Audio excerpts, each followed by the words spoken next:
उत्तर प्रदेश के संभल की शाही जामा मस्जिद जो फिलहाल फसाद और हिंसा की वजह से चर्चाओं में है, लेकिन सबसे अहम बात इसमें यह है कि इस मस्जिद के इतिहास और इस मस्जिद की हिस्ट्री को एक बड़ी साजिश के तहत गलत तरीके से पेश किया गया है, जिसे न्यूज चैनल्स और आर्टिकल्स में भी ज़हीरुद्दीन बाबर के दौर की तामीर की गई मस्जिद इसे बताया जा रहा है। लेकिन इस मस्जिद का इतिहास और तारीख इससे काफ़ी अलग है। इस मस्जिद को मुगल दौर में नहीं बल्कि मुगल हुकूमत के दौर से पहले तामीर कराया गया था। चलिए आज की वीडियो में जानते हैं इस शाही जामा मस्जिद से जुड़ी हुई कुछ हैरानकुन बातें और इसका सही इतिहास। सबसे पहले उन दावों के बारे में बात करते हैं जिनसे इस मस्जिद को मुगल दौर की मस्जिद बताया जाता है। इस मस्जिद को मुगल दौर की मस्जिद इसलिए बताया जाता है क्योंकि कुछ लोगों का मानना है कि ज़हीरुद्दीन बाबर की जिंदगी पर लिखी हुई एक किताब बाबर नामा में इस मस्जिद का जिक्र किया गया है और कुछ इस तरह इसका मतलब वो निकालते हैं कि संभल में हरिहर मंदिर को तोड़कर ये मस्जिद बनवाई गई थी। कई इतिहासकारों का कहना है कि इस मस्जिद को 1526-27 ईस्वी में ज़हीरुद्दीन मोहम्मद बाबर ने जब हिंदुस्तान में अपनी हुकूमत कायम की तो उसने इस मस्जिद को बनवाने का हुक्म दिया था और इस हुक्म के बाद ज़हीरुद्दीन बाबर के एक करीबी एक हिंदू बैग ने हरिहर मंदिर को तोड़कर उसकी जगह ये मस्जिद तामीर कराई थी। ये हिंदू बैग एक मकामी सरदार बताया जाता है जिसने ज़हीरुद्दीन मोहम्मद बाबर के दौर में इस्लाम कबूल किया था। हालांकि सच और सही यह है कि बाबर नामा में इस तरह का इसका कोई जिक्र नहीं है कि ज़हीरुद्दीन बाबर ने संभल में कोई मस्जिद तामीर कराई थी। बाबर नामा में संभल का जिक्र एक खास मकाम के तौर पर किया गया है और कुछ लोगों का मानना है कि इसीलिए बाबर इसे एक खास जगह या खास मकाम मानते थे क्योंकि यहाँ मंदिर को तोड़कर मस्जिद बनाई गई थी। हालांकि मजहबी चीज़ों का बाबर नामा में कोई किसी तरह का जिक्र इसके ताल्लुक से नहीं मिलता। लेकिन अब आपको बता दें कि हिंदुस्तान के कुछ इतिहासकार इस मस्जिद और मंदिर का ये रेफरेंस और ये हवाला कहाँ से देते हैं। एक एसियल कार्लाइल नाम का एक ब्रिटिश राइटर था। 1870 और 80 के दरमियान उसने हिंदुस्तान के ऐतिहासिक स्थानों यानी तारीखी मकामात की तहकीकात की थी, उनके बारे में रिसर्च किया था और ये archaeological survey of India reports के लिए काम किया करता था। एसआई के नाम से आपने जो सुना होगा।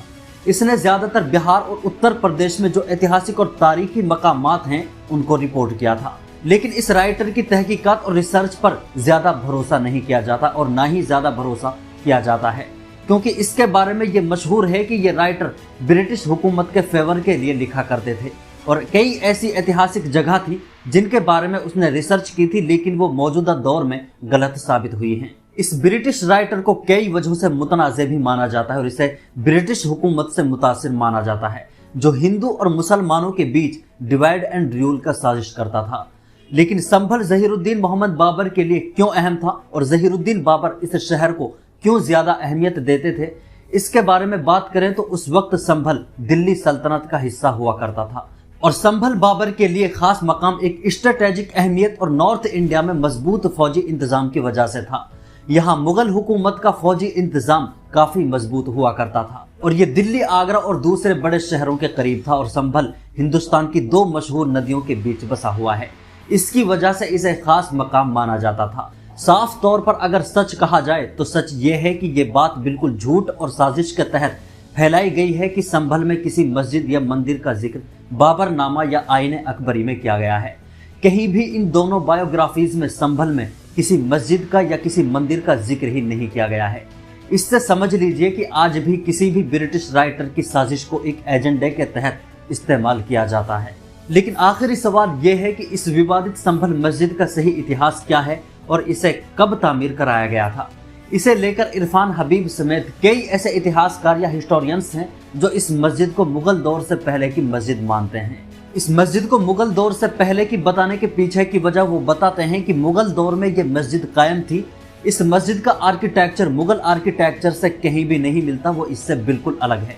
और ये बात सच भी है कि अगर संभल की शाही जामा मस्जिद को देखा जाए और दूसरी मुगल हुकूमत की तामीर की गई मस्जिद या दूसरी इमारतों को देखा जाए तो ये मस्जिद मुगल आर्किटेक्चर से कहीं भी मिलती हुई नजर नहीं आती।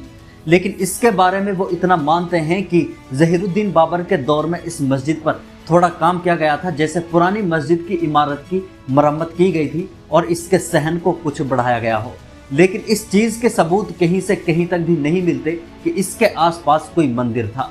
मिसबाहुत तवारीख नाम की एक हिस्ट्री की पुरानी किताब है जिसे फारसी में लिखा गया था। जिसे मुगल हुकूमत को और मुगल हुकूमत के दौर और उसके कल्चर को समझने के लिए एक बेहतरीन किताब समझा जाता है।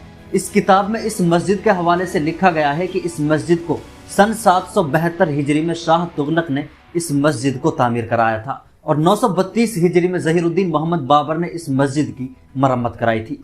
ये बात तारीख के पन्नों से वाज़ेह है कि इस मस्जिद को बाबर के दौर से पहले तामीर कराया गया था। और ये चीज़ भी यहाँ काबिल गौर है कि यहाँ यानी संभल में ज़हीरुद्दीन मोहम्मद बाबर के हिंदुस्तान आने से पहले ही मुसलमानों की एक अच्छी खासी तादाद मौजूद थी।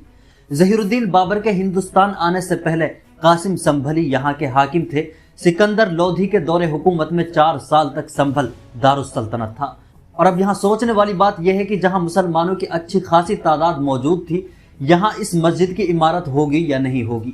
इस मस्जिद का रुख और इस मस्जिद का बुनियादी ढांचा, हर चीज़ मस्जिद की शक्ल की है। इसका रुख बिल्कुल साफ है, मिंबर समेत हर चीज़ साफ साफ दिखाई देती है। और सबसे अहम और वाजिब सवाल, प्लेसेस ऑफ वर्शिप एक्ट 1991 की हिंदुस्तान के कानून में क्या अहमियत है, जिसे 1991 में इबादत गाहों के तहफ़्फ़ुज़ के लिए लागू किया गया था, जिसके तहत किसी भी मस्जिद की जगह मंदिर को नहीं बनाया जा सकता था और किसी भी मंदिर की जगह मस्जिद को नहीं बनाया जा सकता था। इस कानून से सिर्फ बाबरी मस्जिद के मामले को अलग रखा गया था, लेकिन इसके बाद ज्ञानवापी मस्जिद, मथुरा की शाही मस्जिद, संभल की शाही मस्जिद और ना जाने कितनी ऐसी मस्जिदें हैं जिन पर मंदिर होने का दावा किया जाता है। और हैरानी की बात यह है कि अदालत की तरफ से फौरन ऐसे मामलों में मस्जिद के सर्वे का हुक्म भी दे दिया जाता है। इससे हुकूमत हिंद का मुसलमानों के साथ नाइंसाफी और अदालतों का हुकूमत के इशारों पर चलना साफ नजर आ रहा है। मौजूदा दौर में कोर्ट और अदालत और मुल्क के कानून की अहमियत कम नजर आती है, उससे कहीं ज्यादा हुकूमत की अहमियत है जो मुल्क के कानून समेत इन सब चीज़ों को कंट्रोल कर रही है। संभल का मामला मुल्क भर के मुसलमानों के लिए एक डरावना मंजर था, जहां पुलिस की गोलियां सीधे मुसलमानों के सीनों पर चलाई गई थी और इसके बावजूद दर्जनों मुस्लिम मर्द और औरतों को गिरफ्तार भी कर लिया गया और बगैर किसी वजह के मकामी लीडर पर मुकदमा भी दर्ज कर दिया गया। और इस पूरे मामले को देखकर लगता है कि इस आग को संभल शहर में लगाने का जिम्मेदार मुल्क की अदालत है, जैसे कई लोगों ने इसका जिक्र भी किया है।